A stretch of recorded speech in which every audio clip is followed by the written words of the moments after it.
A big bad cramp on the swim is pretty prevalent for a lot of athletes, and it can happen in open water swims, triathlons. It can happen with wetsuits or without. The question I got from Paul from the UK was that when I wear a wetsuit, colder water, my low back gets real tight, and it tightens up in the latter stages of the swim, and I feel it throughout the bike, and I use watts on the bike, and my watts go down right away.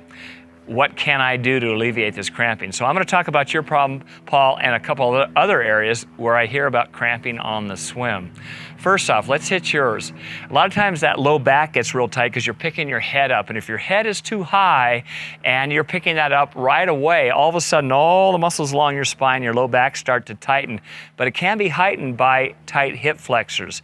So you have to maintain the mobility in your hips and the flexibility on a daily basis in your hip flexors, which will take away some of that stress in your low back, and simultaneously keep your head down for 4 or 5 strokes, and then just look up to spot the buoys and then head back down again.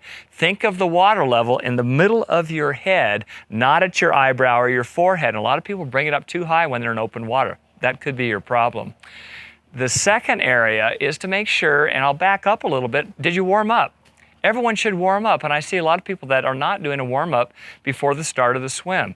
Either you can get in the water or you can't, but if you can't, do a run or a ride so you're getting your skin temperature and your core temperature warmed up, and you're allowing your heart to warm up slowly. That will help. So the other areas that people are vulnerable for cramping are the hamstrings, the calves, and the feet.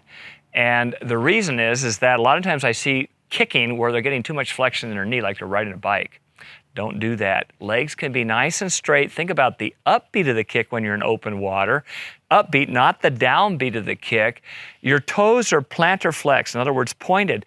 Occasionally, just draw them up almost like you're doing a breaststroke kick, and that will help stretch out your calf and your Achilles. Do that periodically in that colder water because that will keep your foot ready for the placement on the bike. And I've told people to do that all the time. I did it at my Ironman races where I would dorsiflex my ankles, and I found, gee, when I get on my bike, my calves are no longer tight. But if I hold them static in a wetsuit, boy, you are very vulnerable. So I hope that helps. Head down nice and low. Make sure you get a warm up. Those are the big two. I hope that helps, Paul.